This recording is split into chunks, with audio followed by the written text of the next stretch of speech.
नमस्कार साथियों, स्वागत है हर बहन हर भाई का जो सीटेट 2024 की परीक्षा में सम्मिलित हो रहे हैं। ऐसे भावी शिक्षकों के लिए हम विज्ञान के चुनिंदा 20 प्रश्न लेकर के आए हैं और इन 20 प्रश्नों को इतनी सिंपल वे से व्याख्या करूंगा कि आपको नहीं लगेगा कि मैं किसी कठिन प्रश्न का उत्तर दे रहा हूं। बिल्कुल ऐसा लगेगा कि वास्तव में प्रश्न को समझने की देरी है और प्रश्न में उत्तर में कोई समस्या नहीं है। तो देखिए, पहला क्वेश्चन है, निम्नलिखित में से कौन सा जोड़ा पुंकेसर भाग और स्त्रीकेसर भाग के लिए सही है। अब इसमें जो ऑप्शन दिए हुए हैं, इन ऑप्शनों को करने से पहले हम आपको परिचित करा दें कि परागकोश परागकण वगैरह ये होते क्या हैं। ऐसे देखिए, गौर से देखिए, ये लिखा है अंडाशय, वर्तिका और वर्तिकाग्र। यहाँ लिखा है स्त्री केसर। स्त्री केसर का मतलब ये फूल के मादा भाग होते हैं। अब ये इतना भाग जो गोल दिख रहा है ये अंडाशय होता है और ऊपर का अग्रभाग ये वर्तिकाग्र होता है। ठीक है। अब इन दोनों के बीच का भाग ये वर्तिका होता है, इतना भाग ये मादा होता है। अंडाशय, वर्तिका और वर्तिकाग्र ये कौन सा भाग होता है? मादा भाग होता है। ये कौन सा भाग होता है? मादा भाग होता है। ठीक है। अब देखिए, इसके बाद में ये लिखा है पुंकेसर। पुंकेसर में परागकोश और तंतु हैं। ये परागकोश हैं जो नर हैं और ये तंतु जिस पर परागकोश लगे हुए हैं।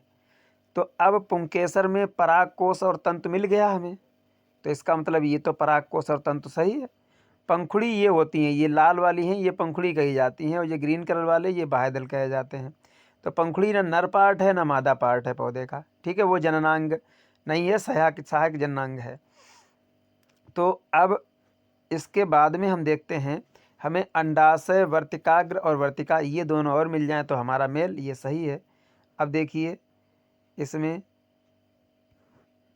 गौर करिए, परागकोश और तंतु ये तो दोनों ये वाले पार्ट हो गए और अंडाशय, वर्तिकाग्र और वर्तिका ये वाले पार्ट हो गए, अर्थात ये फीमेल पार्ट हैं और ये मेल पार्ट हैं। तो यही जोड़ा हमारा ऑप्शन नंबर 1 सही चला जाएगा। इसमें देखिए, परागकोश और पंखुड़ी, पंखुड़ी तो है ही नहीं, नर न मादा दोनों में नहीं, ये तो अलग है, जननांग नहीं है। और परागकोश, बाह्यदल, वर्तिका, बाह्यदल ये ग्रीन वाले होते हैं।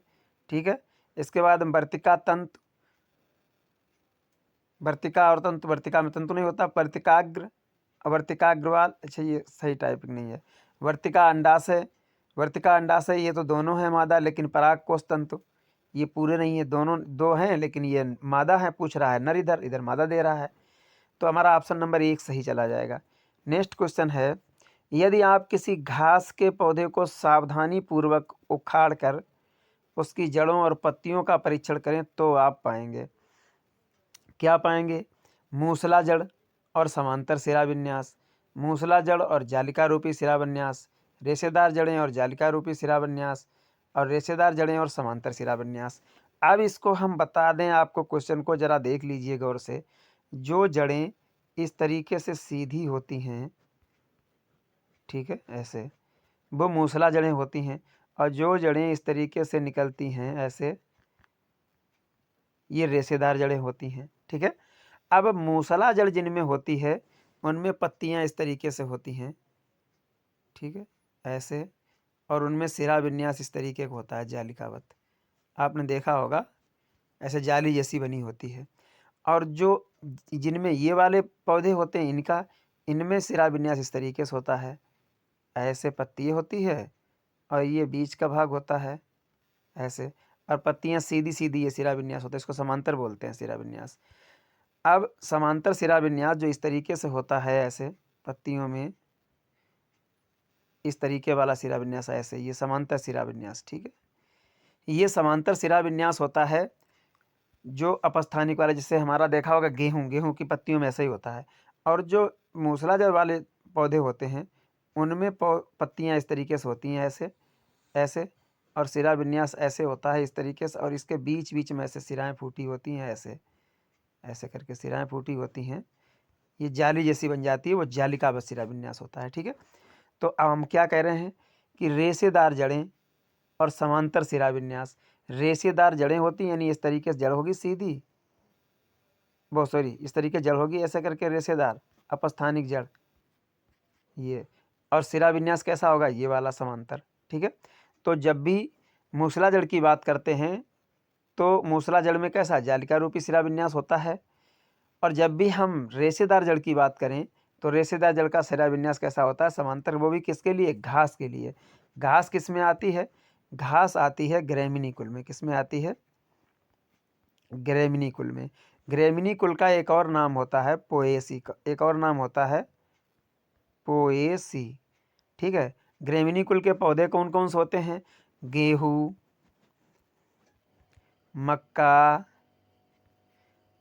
ज्वार, यानी जिनके तने ऐसे होते हैं उनमें बीच बीच में ऐसे पुइयाँ ये खंड होते हैं गांठें जैसी, ये सारे पौधे ग्रैमिनी कुल के होते हैं। गिन लीजिए, गेहूँ, मक्का, ज्वार, बाजरा, दूब, घास, ये सारी चीज़ें क्या होती हैं, ग्रैमिनी कुल में होती हैं। ठीक है, तो ग्रैमिनी कुल किसी घास की बात कर रहा है, तो घास में क्या आएगा, रेशेदार जड़ें और समांतर सिरा विन्यास होता है। ठीक, ग्रैमिनी कुल में।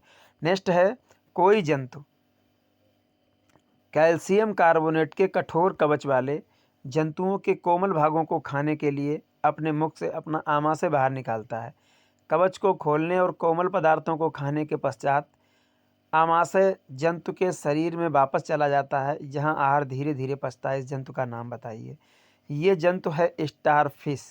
ये सामने स्टारफिश का चित्र आपको सेट कर दिया गया है, देख लीजिए। ये समुद्री जंतु है, जलीय जंतु है, और ये जो है कैल्शियम कार्बोनेट की बात कर रहा है।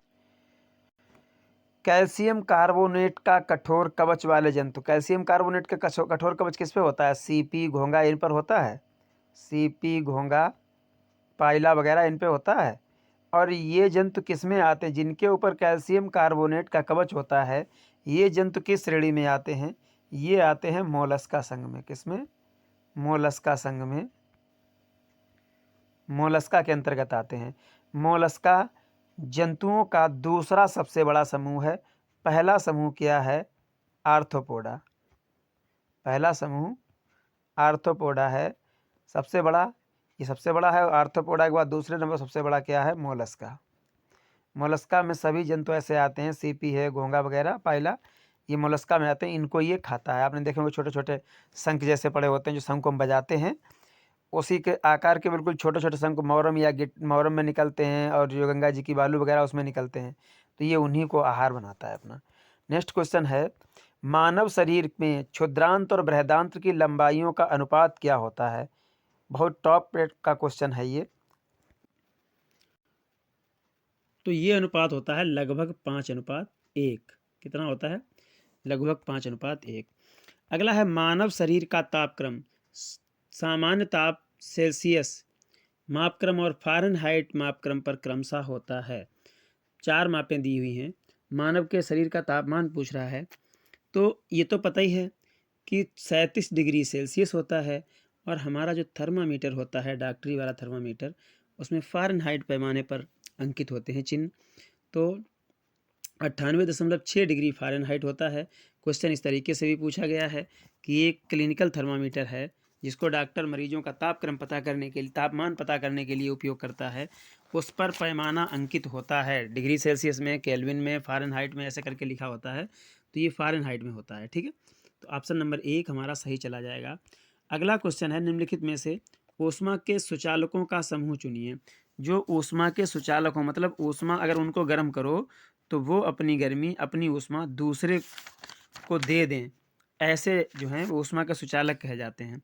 तो ये देखिए, ऊन को अगर हम गर्म करेंगे तो ये जल जाएगी, लकड़ी को गर्म करेंगे जल जाएगी, लोहा को गर्म करेंगे तो ये सुचालक है।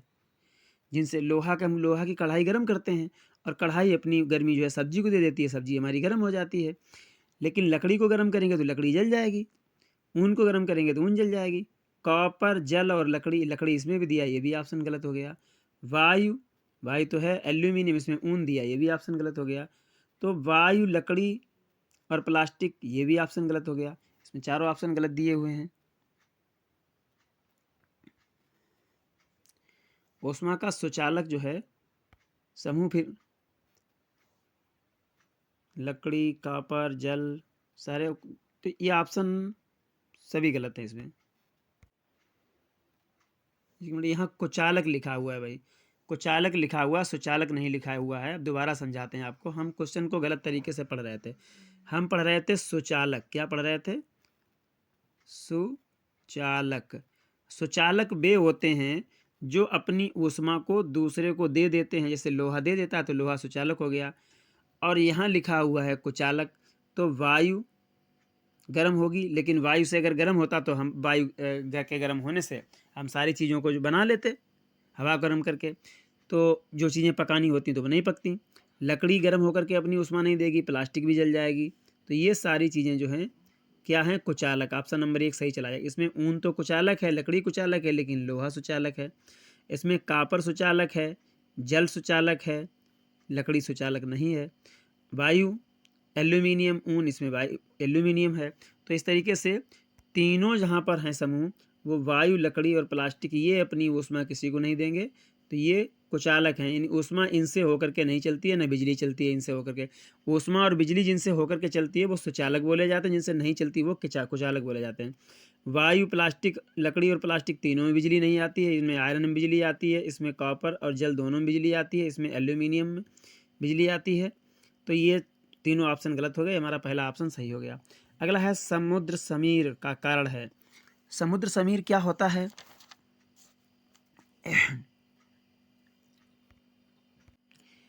समुद्र समीर होता है जब दिन के समय हवा जो है ठंडी और नम हवा समुद्र कहाँ बहती है? वायु स्थल की ओर बहती है। समुद्र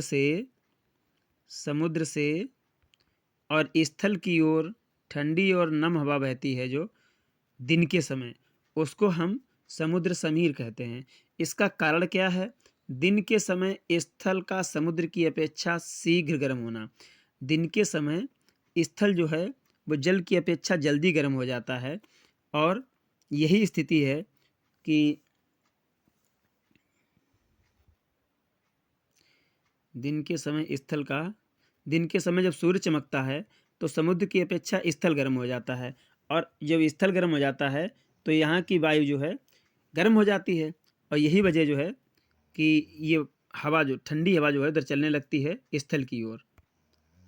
एक सवाल और उठता है कि साहब जब हवा गर्म होती है, जैसे मान लीजिए स्थल है, स्थल जल्दी गर्म हुआ, जल बाद में गर्म हुआ। अब स्थल के ऊपर की हवा गर्म हुई, इसकी हवा नहीं गर्म हुई। अब ये हवा गर्म हुई, गर्म हवा जब हल्की होती है तो ये ऊपर की ओर भागती है। यहाँ पर स्थान क्या हो जाएगा? खाली। खाली स्थान हो जाएगा, तो ये ठंडी हवा समुद्र से स्थल की ओर बहने लगेगी। इस तरीके से ये सिस्टम होता है, इसको हम समुद्र समीर कहते हैं। कोई छात्र सोडियम हाइड्रोक्लोराइड के तनु विलयन की एक बूंद नीले लिटमस पेपर पर और फिर लाल लिटमस पेपर डालता है, वह परीक्षण करेगा। वह क्या परीक्षण करेगा कि सोडियम हाइड्रोक्साइड क्या है? सोडियम हाइड्रोक्साइड है NaOH। और जहाँ OH लगा होता है या जलीय विलयन में जो हाइड्रोक्सिल आयन देते हैं वो क्या होते हैं? क्षार। क्या होते हैं? क्षार। और क्षार का गुण क्या होता है? क्षार का साफ गुण होता है कि इसमें अगर हम क्षार में नीला लिटमस पेपर लगा डालें तो उसके रंग में कोई परिवर्तन नहीं आएगा। कैसे? लिटमस पेपर में, नीले लिटमस पेपर में। अगर इसमें हम लाल लिटमस पेपर डाल दें तो लाल लिटमस पेपर का रंग नीला हो जाता है। लाल लिटमस पेपर का रंग नीला हो जाता है। तो ये ऑप्शन कहाँ मैच कर रहा है? नीला लिटमस पेपर लाल हो जाता है, गलत हो गया। नीले लिटमस पेपर में कोई परिवर्तन नहीं होता, लाल लिटमस पेपर नीला हो जाता है। ये ऑप्शन हमारा सही जाएगा। ये क्षारों की प्रवृत्ति होती है। अगला, यदि हम किसी 3/4 जल से भरे बीकर में एक मुट्ठी भर बगीचे की मिट्टी मिलाकर और फिर किसी छड़ से अच्छी तरह हिलाएं ताकि मृदा जल में मिल जाए, यानी मिट्टी जल में मिल जाए, कुछ देर के लिए इसे ऐसे ही रहने देंगे और परीक्षण के पश्चात हम पाते हैं कि बीकर में कुछ परतें बन गई हैं। इन परतों को बीकर की तली के शीर्ष की ओर देनी, नीचे से हम ऊपर की ओर पूछ रहा है, ये वाला क्रम पूछ रहा है, ये वाला क्रम ऊपर जाते हुए नीचे से देखेंगे तली से। तो सबसे पहले वजनदार क्या होता है? बजरी। तो बजरी ऑप्शन यहाँ भी है, बजरी ऑप्शन यहाँ भी है। 2 की तो छुट्टी हो चुकी पहले ही, अब 2 ऑप्शनों पर लड़ेंगे हम। बजरी के बाद में फिर क्या वजनदार होता है? बालू। बालू देखो यहाँ है, यहाँ बालू नहीं है, तो ये तो छुट्टी होगी इसकी भी, यही ऑप्शन हमारा सही जाएगा। बजरी, बजरी के बाद बालू, बालू के बाद मृतिका, और मृतिका के बाद जल, और जल के ऊपर जो ह्यूमस होता है वो तैरता है। तो यही हमारा सीधा क्रम चला जाएगा। ठीक है।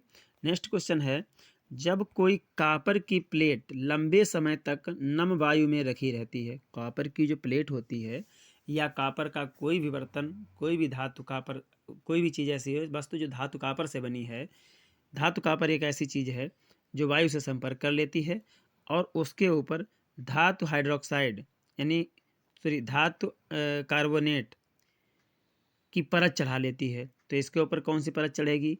कॉपर कार्बोनेट की। कॉपर कार्बोनेट तो दो में है, कॉपर कार्बोनेट, कॉपर कार्बोनेट। अब आगे बढ़िए साहब, कॉपर कार्बोनेट तो दो में है। अब कॉपर कार्बोनेट के बाद में हम क्या करेंगे इसके लिए? तो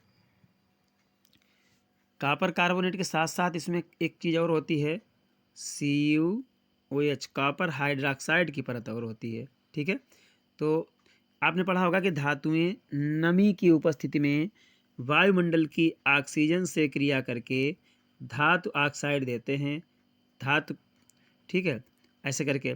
और ये क्या है? कॉपर, ये धातु है, ये कार्बन डाइऑक्साइड से क्रिया करेगा तो धातु कार्बोनेट देगा, कॉपर कार्बोनेट हो जाएगा। किसकी परत हो जाएगी? कॉपर कार्बोनेट की।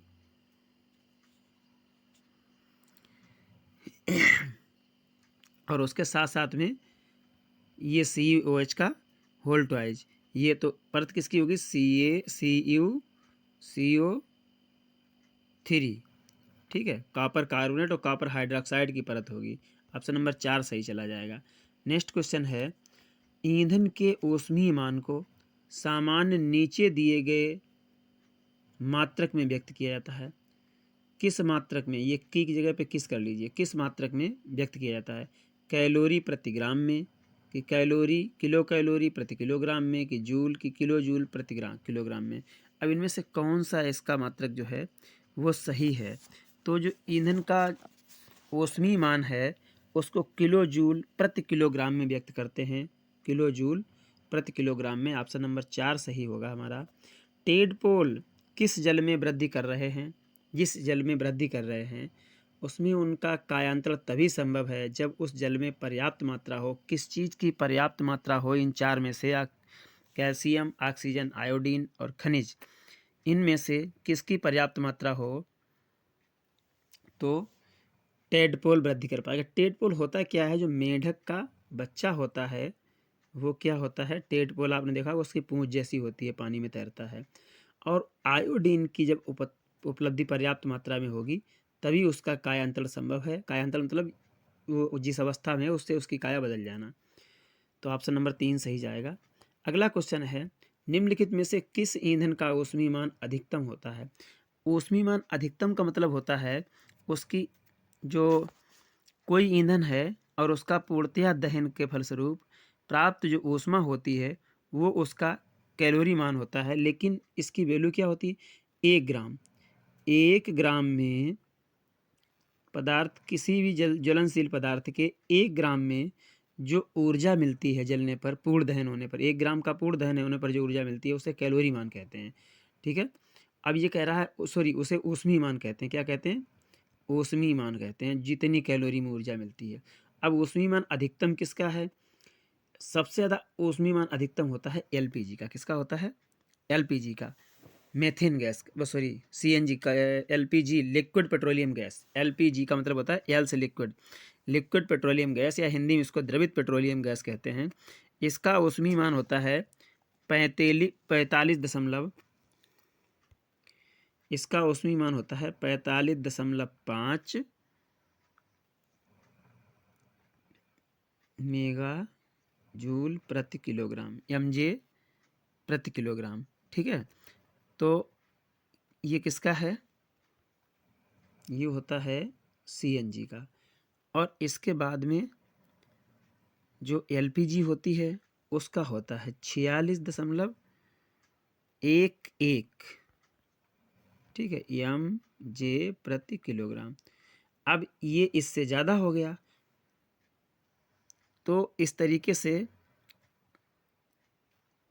इनका ऊष्मीय मान चारों ऑप्शनों में से हमारा क्या सही चला जाएगा? LPG, लिक्विड पेट्रोलियम गैस, जिससे हम खाना बनाते हैं, हमारे घरों में जो सिलेंडर होता है वो LPG का ही होता है, liquid petroleum gas. Next question है, वायु में कई गैसों का मिश्रण है। आयतन के अनुसार वायु में नाइट्रोजन और ऑक्सीजन की अतिरिक्त उपस्थिति अन्य गैसों जैसे carbon dioxide, methane, argon, ozone तथा जलवाष्प को सम्मिलित प्रतिशत मात्रा है। मतलब ऑक्सीजन और नाइट्रोजन के बाद में जो शेष गैसें हैं वो सारी गैसें कितने प्रतिशत हैं ये पूछ रहा है।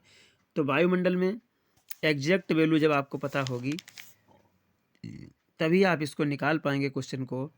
वायुमंडल में 78 यानी 78% क्या है, नाइट्रोजन है और 21% ऑक्सीजन है। 78 21 कितनी हो गई, 8 1 9 और 7 2 9, 99% हो गई। कोई भी चीज़ अपने आप में 100% होती है तो 1% बचा है, तो ऑप्शन नंबर हमारा 2 सही चला जाएगा। नेक्स्ट क्वेश्चन है,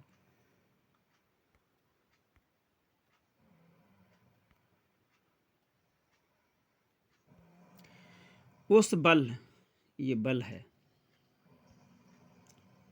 उस बल का चयन कीजिए जो अनुपयुक्त किए जाने के ढंग से भिन्न हो। तो स्थिर वैद्युत बल, घर्षण बल, गुरुत्वाकर्षण बल, चुंबकीय बल। देखिए स्थिर वैद्युत बल वो होता है जो किसी चीज़ की स्थिति पर एक जगह पर और वैद्युत आकर्षण बल की तरह से लगे, स्थिर वैद्युत बल होता है। और घर्षण बल वो होता है जो दो वस्तुएं सड़क एक दूसरे से घिसल, जैसे हम लोग चलते हैं तो हमारे तलवे और ज़मीन के बीच में घर्षण बल लगता है, गाड़ी के टायर और ज़मीन के बीच में घर्षण बल लगता है, बोर्ड पर चाक चलाते हैं तो चाक और बोर्ड के बीच में घर्षण बल लगता है। तो वो घर्षण यानी किसी चीज़ को घिसलने, दो फसलों, किसी भी वस्तु की दो फलक जो होते हैं उन दोनों फलकों को आपस में रगड़ने पर जो बल लगता है उसे घर्षण बल कहते हैं। और गुरुत्वाकर्षण बल जो पृथ्वी अपनी तरफ खींच रही है, चुंबकीय बल जो चुंबक के द्वारा लगता है। तो ये चुंबकीय बल और गुरुत्वाकर्षण बल और स्थिर वैद्युत बल ये प्रकृति में पाए जाते हैं। और घर्षण बल बनावटी है, जब दो सतह होंगी तब ये उत्पन्न होगा, हमेशा नहीं होते। तो यही अलग हो गया, भिन्न हो गया। कौन सा, ऑप्शन नंबर 2 घर्षण बल, ये भिन्न बल है। नेक्स्ट है, एक व्यक्ति गोइटर नामक बीमारी से, गोइटर एक बीमारी होती है गले की, नामक बीमारी से ग्रस्त है। इस व्यक्ति के निम्न में से कौन सी ग्रंथि ठीक तरह से कार्य नहीं कर रही? तो ये ग्रंथि कौन सी होती है? थायराइड ग्रंथि। थायराइड ग्रंथि ठीक तरीके से कार्य नहीं कर रही है। और थायराइड ग्रंथि जो ठीक तरीके से कार्य जब नहीं करती है, इसकी वजह क्या होती है? इसकी वजह ये होती है कि थायराइड मानव शरीर का ऐसा एक एंडोक्राइन ग्लैंड है। एंडोक्राइन ग्लैंड का मतलब होता है अंतःस्रावी ग्रंथि। क्या होता है? अंतःस्रावी ग्रंथि। अब अंतःस्रावी ग्रंथियाँ कौन सी होती हैं? वे ग्रंथियाँ जो अपने सेक्रेटरी पदार्थ होता है, जो उससे स्रावित पदार्थ होता है, या अपने स्रावी पदार्थ को उस स्थान पर छोड़ती हैं जहाँ पर इसका कार्य होता है। और ये गर्दन के निचले हिस्से में कौन सी ग्रंथि पाई जाती है? थायराइड ग्रंथि पाई जाती है। और पैंक्रियाज, अग्नाशय, अग्नाशय क्या है? ये अंतःस्रावी और बहिस्रावी दोनों ग्रंथियों का कार्य करती है। ये क्वेश्चन एग्जाम में बहुत ट्रेंड होता है कि अंतःस्रावी और बहिस्रावी दोनों ग्रंथियों के रूप में कौन सी ग्रंथि कार्य करती है? वो पैंक्रियाज या अग्नाशय है। ठीक है, अगला है कॉलम। कॉलम में जीवों का मिलान कॉलम में दिए गए उनके कार्य से कीजिए। लैक्टोबैसिलस, ये तो साफ बैक्टीरिया होता है। लैक्टोबैसिलस बैक्टीरिया कहाँ पर कार्य करता है? दूध पर। जो दूध में लैक्टोज शर्करा होती है, कौन शर्करा होती है? दूध में शर्करा होती है लैक्टोज। याद रखा, लैक्टोज शर्करा को किस में बदल देता है? ये लैक्टिक अम्ल में, लैक्टिक अम्ल में बदल देता है। इसलिए आपने देखा होगा दूध होता है मीठा, क्योंकि इसमें लैक्टोज है, शर्करा। और शर्कराएँ कैसी होती हैं? मीठी। ये दूध में होता है। और जब ये बैक्टीरिया, लैक्टोबैसिलस बैक्टीरिया, इस शर्करा को लैक्टिक अम्ल में बदल देता है। अम्ल होते हैं खट्टे, इसीलिए दही होता है खट्टा और दूध होता है मीठा। दूध में लैक्टोज शर्करा होती है, यही लैक्टोज शर्करा लैक्टोबैसिलस बैक्टीरिया के द्वारा लैक्टिक अम्ल में बदल जाता है। अम्ल खट्टे होते हैं, इसलिए दही खट्टा होता है। जितना ज़्यादा दही रखा हुआ होगा उतना ज़्यादा खट्टा होगा, क्योंकि ये बैक्टीरिया उतना ही ज़्यादा अम्ल बना देता है। अगला है प्रोटोजोआ। प्रोटोजोआ मलेरिया के लिए उत्तरदायी होता है। ठीक है, इसके बाद में है राइजोबियम, नाइट्रोजन स्थिरीकरण। ये राइजोबियम और एनाबिना ये कहाँ पाए जाते हैं? दलहनी पौधों की जड़ों में। आपको कई बार ये क्वेश्चन पूछे गए। दलहनी पौधों की जड़ों में, जैसे हमारा सनफल है, ढेचा है, इनको बो देते हैं मूंग वगैरह को, तो इनकी जड़ों में ये होता है। इसीलिए किसान इनको बो करके इस खेत में इसको जुतवाता है, क्योंकि इनकी जड़ों में ये राइजोबियम होता है, इससे ये नाइट्रोजन जो है वायुमंडल की नाइट्रोजन ज़मीन में इकट्ठी कर लेता है। अगला है विषाणु। विषाणु का होता है संबंध एड्स से। एड्स विषाणु का नाम होता है HIV, human immuno deficiency virus. इसका नाम होता है ह्यूमन इम्यूनो डिफिशियंसी वायरस, ठीक है, HIV। तो ये एड्स का विषाणु है। नेक्स्ट क्वेश्चन है, निम्नलिखित में से सही कथन है केवल पत्तियों में ही प्रकाश संश्लेषण होता है। बिल्कुल, पत्तियों में तो होता ही होता है, लेकिन पौधे के सभी भागों में। अगर यहाँ होता पौधे के सभी भागों में प्रकाश संश्लेषण होता है, सभी हरे भागों में, पौधे के सभी हरे भागों में प्रकाश संश्लेषण होता है, तो ये ऑप्शन हमारा सही हो जाता। तो ये इसका मतलब ये गलत हो गया पहला ऑप्शन। दूसरा, सभी रंगों की पत्तियां प्रकाश संश्लेषण करती हैं, नहीं, सिर्फ हरे रंग की पत्तियां प्रकाश संश्लेषण करती हैं। पौधे क्लोरोफिल की अनुपस्थिति में भी प्रकाश संश्लेषण करते हैं, बिल्कुल गलत। क्लोरोफिल की उपस्थिति में ही प्रकाश संश्लेषण होता है। केवल हरी पत्तियों वाले पौधे ही प्रकाश संश्लेषण कर सकते हैं। ये ऑप्शन हमारा 4 सही चला जाएगा। प्रकाश संश्लेषण में होता क्या है, देखिए, जो कार्बन डाइऑक्साइड गैस है CO2, ये वायुमंडल से ली जाती है और पानी जड़ों से लिया जाता है, और इसके बाद में सूर्य का प्रकाश हमें सूर्य से मिलता है, और क्लोरोफिल की उपस्थिति होती है। क्या होती है? क्लोरोफिल की उपस्थिति। इस उपस्थिति में पौधा क्या बनाता है? C6H12O6 प्लस O2 यानी ऑक्सीजन, तो 6O2, और यहाँ से लेता है 6 इसके अणु लेते हैं, 6 जल के अणु लेते हैं, ठीक है। तो ये रिएक्शन होती है प्रकाश संश्लेषण की। चलिए नेक्स्ट है, जब हम क्रोध में, शर्मिंदगी या चिंता में होते हैं, जब हम गुस्सा में होंगे, शर्मिंदगी में होंगे या चिंता में होंगे, तो हमारे शरीर का कौन सा हार्मोन्स तनाव समायोजन में हमारी मदद करता है? आप आंसर इसका सोचिए। हमें कभी गुस्सा आता है, तनाव होता है या चिंता होता है या बहुत ज़्यादा शर्मिंदगी में होते हैं, तो हमारे शरीर में एक हार्मोन्स होता है, वो हमें संतुलित करता है, समायोजन करता है हमारे तनाव को। ऐसा हार्मोन्स है एड्रेनलिन हार्मोन्स। इसको लड़ो उड़ो हार्मोन्स के नाम से भी जाना जाता है, लड़ो उड़ो हार्मोन्स के नाम से भी जाना जाता है, क्योंकि तनाव, गुस्सा, ये सारी चीज़ों को कंट्रोल करता है ये हार्मोन्स, इसलिए इसको लड़ो उड़ो हार्मोन्स से भी जाना जाता है। अगला है, पौधे के खाने योग्य भागों को मिलाइए। जड़, जड़ तो साहब हम गाजर की खाते हैं, और तना किसका खाते हैं? गन्ने का खाते हैं। बीज मूंगफली का खाते हैं, और फल सेब का खाते हैं। मिल गया, ये मिलान हो गया।